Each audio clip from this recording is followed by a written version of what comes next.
Hi friends, అందరికీ good morning. ఈరోజు మేమైతే ఏడుపాయల గుడికి అయితే వెళ్తున్నాము. చూస్తూ ఉండండి. కార్ కోసం అయితే వెయిట్ చేస్తున్నాము.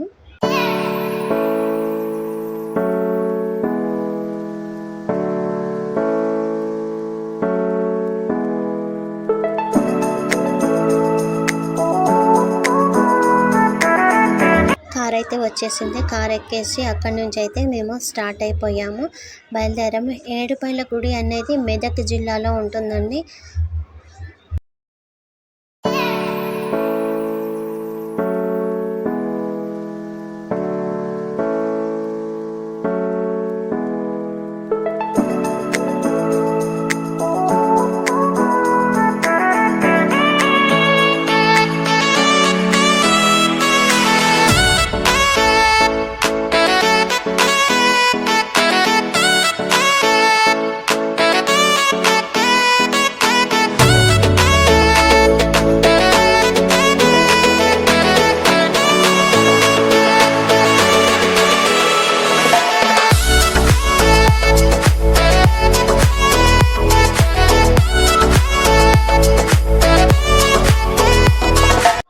టూల్ గేట్ అయితే వచ్చేసింది. అక్కడ స్కాన్ చేసుకొని అయితే వెళ్ళిపోతాం.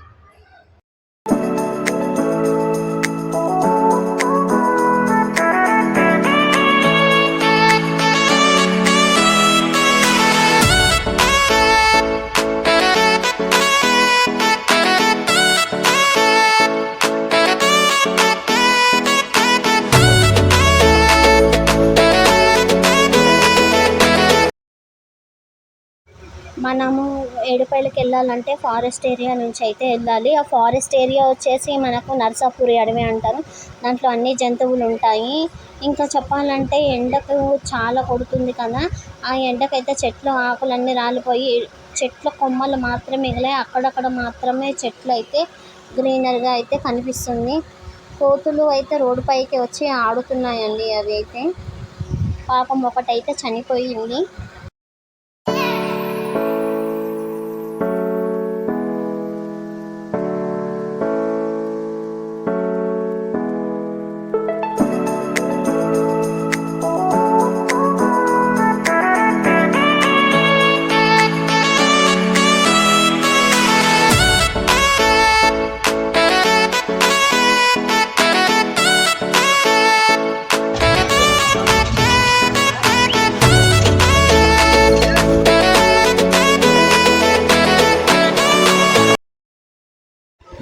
గుడి దగ్గరకు అయితే వచ్చేసాము.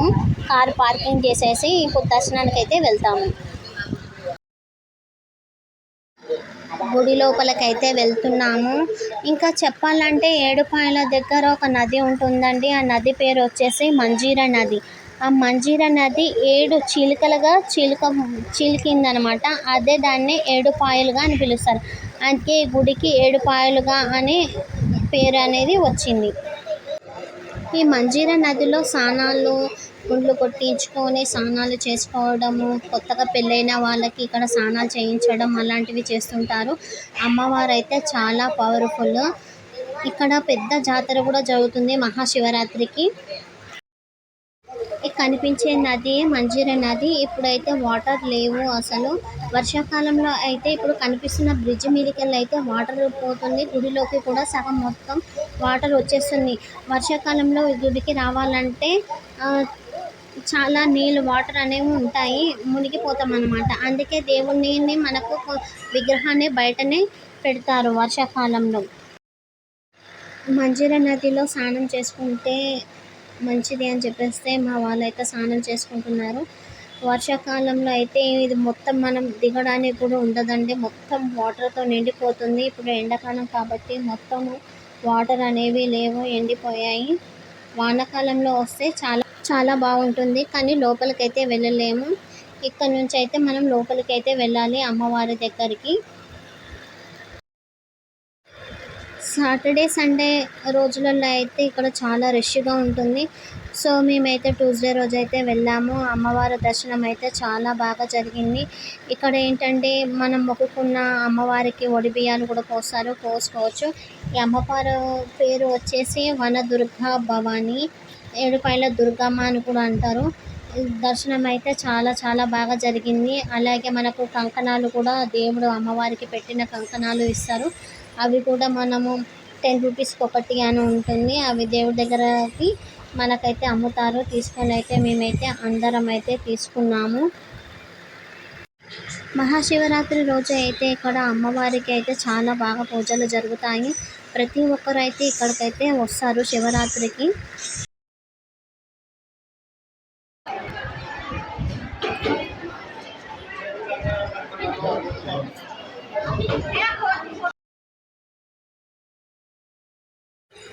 అమ్మవారిని వీడియో తీయడానికి వీలు లేదండి అక్కడ. సో అమ్మవారిని అయితే తీయలేదు. మాకు దర్శనం అయితే చాలా బాగా జరిగింది. ఇది దర్శనం అయిపోయిన తర్వాత మనం గుడి నుంచి బయటికి రావడానికి దారి అండి. ఇక్కడైతే అందరూ బోనాలు చేయడం, అమ్మవారికి దీపాలు వెలిగించడం అలాంటివన్నీ ఇక్కడ చేస్తారు. ఈ ఏడుపాయల వచ్చిన వారు అందరూ బోనాలు అయితే చేయనవసరం లేదండి. ఎవరైతే పర్టికులర్గా మొక్కుకుంటారో వాళ్ళు మాత్రమే బోనాలు చేస్తారు. ఇష్టం ఉన్న వాళ్ళు కూడా చేయొచ్చు, అలా అని ఏం లేదు. కానీ ఏడుపాయల మా దుర్గా భవానీ మాత్రం అమ్మవారు చాలా బాగుంటారు. కొండ కింద అనేది ఉంటుంది అమ్మవారు. ఇంకా చెప్పాలంటే బయట వ్యూ కూడా చాలా బాగుంటుంది. కొండలపైన అమ్మవారు చాలా బాగుంటుందండి. మళ్ళీ మళ్ళీ రావాలనిపిస్తుంది గుడి చూస్తుంటే.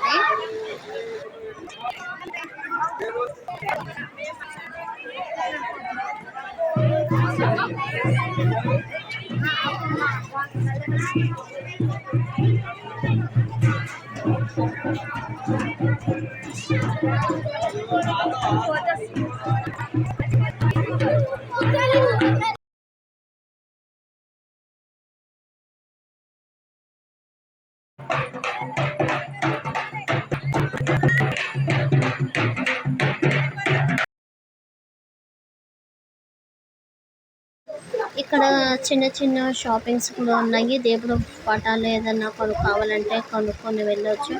అలాగే ప్రసాదాలు కూడా అమ్ముతారు అక్కడే. ఇంకా మా పిల్లలు ఏదో షాపింగ్ చేస్తున్నారంటే అక్కడ వెయిట్ చేస్తున్నాము. ఇంకా కొంచెం దూరంలో శివుని గుడి ఉందండి. అక్కడికి కూడా వెళ్ళాము, కానీ అక్కడ వీడియో అలో లేదు. సో అక్కడైతే వీడియో తీయలేకపోయాము. సో వీడియో అయితే ఇదేనండి మొత్తం దర్శనం. లంచ్ అయితే ఇచ్చేసాము. వాళ్ళే అన్నీ మనకు కొంత అమౌంట్ కడితే వాళ్ళే ప్రిపేర్ చేసి ఇస్తారు. అలాగే వాళ్ళు వండే వాళ్ళు మనకు ఒక చిన్న షెడ్ ఇచ్చారు. ఆ షెడ్ కింద అయితే కూర్చున్నాము. వాళ్ళు వండి ఇచ్చాక ఇక తినేసి అక్కడి నుంచి అయితే మేము బయలుదేరుతున్నాము.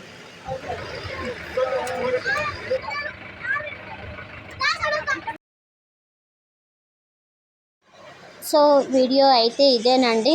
మీకు వీడియో కనుక నచ్చినట్లయితే లైక్ చేయండి, షేర్ చేయండి, కామెంట్ చేయండి, సబ్స్క్రైబ్ చేయండి. బెల్ గంట మాత్రం మర్చిపోవద్దు. సో ఓకేనా అండి, బాయ్.